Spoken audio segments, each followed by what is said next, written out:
Monday. Well, it's at least Monday here for me in New Zealand when all the games are on Sunday in the States.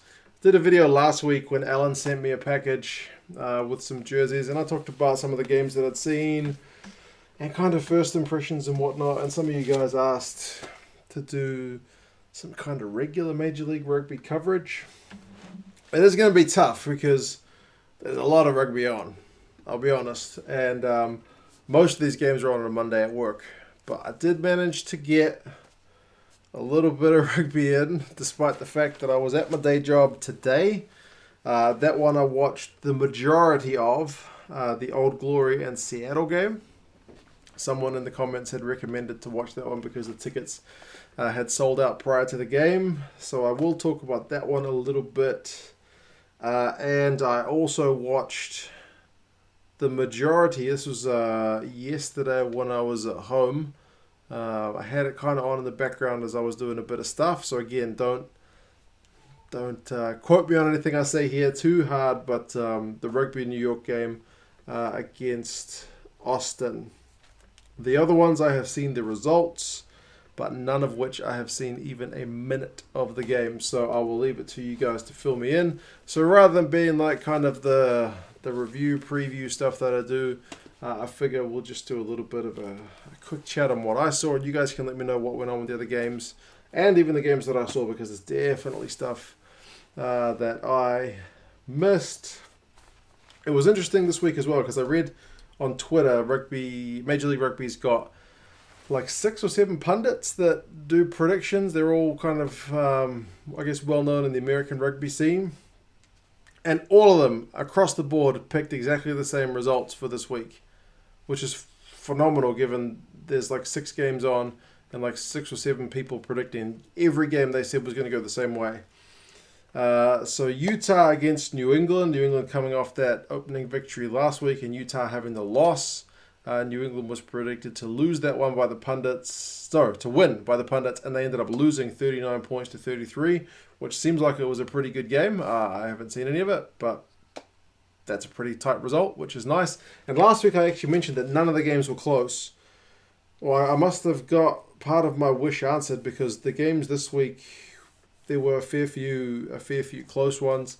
The next one, which I did watch, again, I said part of it, Rugby United New York, isn't it?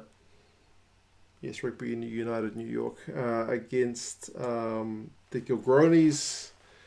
I never knew the New York team was called Rooney, but I guess that makes sense. So I had to get used to that pretty quickly. When I hear Rooney, I think Wayne Rooney. But yeah, Rugby United New York against Austin. That was a crazy game. Like, it was just end-to-end craziness. Like, there's 80 points scored in that game.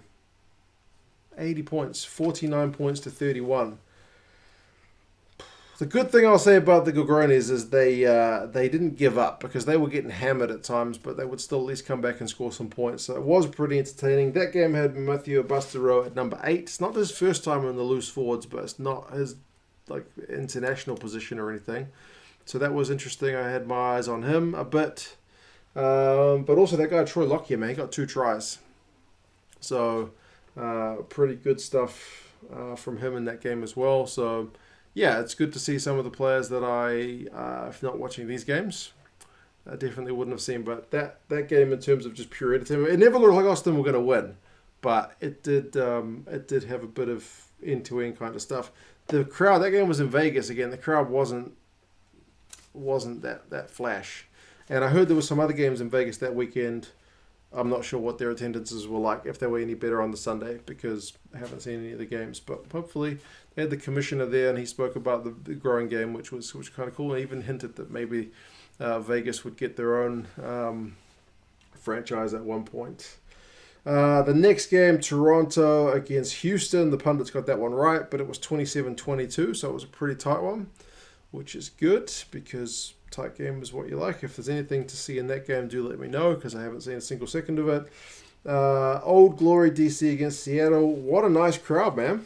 I think it was 3,500, they said, at least in the YouTube comments, standing room only. It was a bit bizarre because it was played, I guess, at a university on an American football field, and all the paint markings were still there. So it was really hard to get my eyes. I think they maybe played soccer on there as well, because I think there was like soccer lines. So it was kind of like 3 sets of lines. It was kind of hard for my brain to process, which is more about me than anything else. But yeah, the players seemed to know what they were doing. So 28-22. This is another one that the pundits got wrong.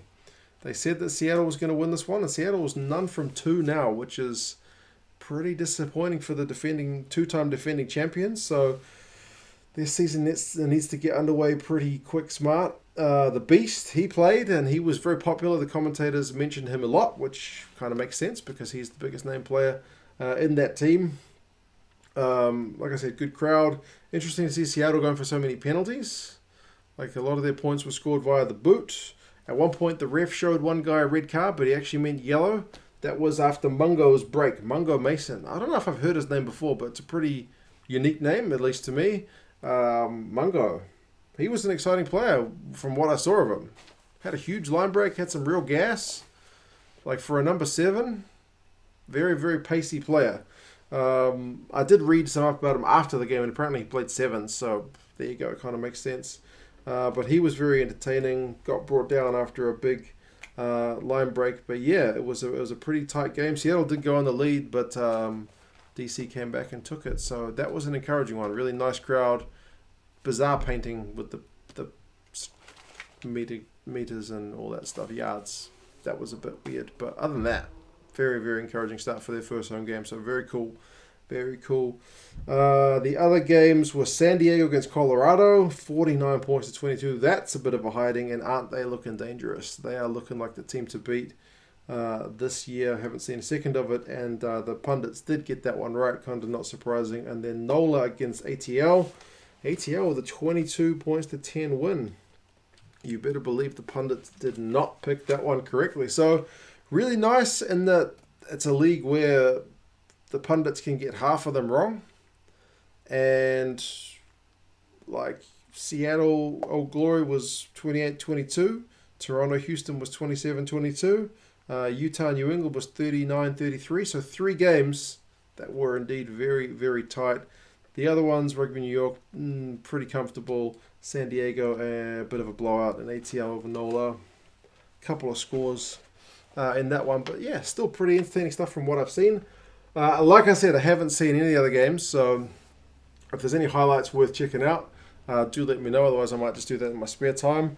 I do have one other package from Ellen, which arrived only like a day or 2 after the last package, but I didn't open up. I figured I'd wait till the next week of MLR to get underway so I could do a separate video for that. But yeah, it's Ellen again, so Ellen, man, too kind.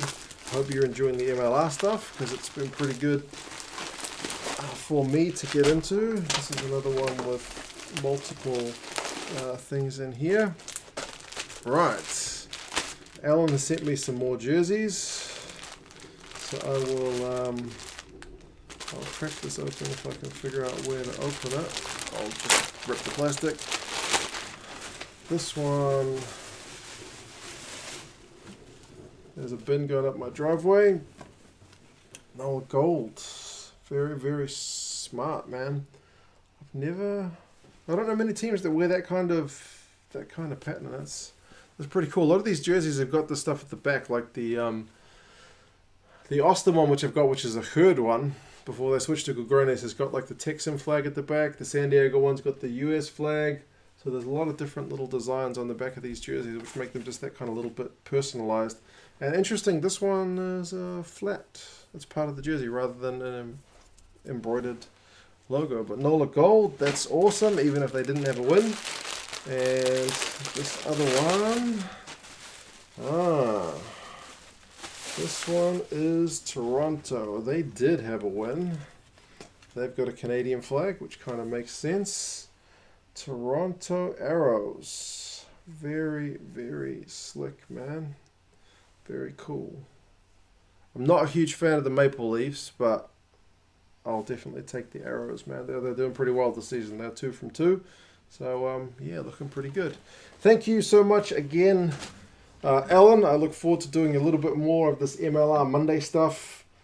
providing work allows. I'm sure there'll be one day in which I'm like stuck in meetings or something and don't get a chance to see any of the games, but I'll endeavor to see as much as I can.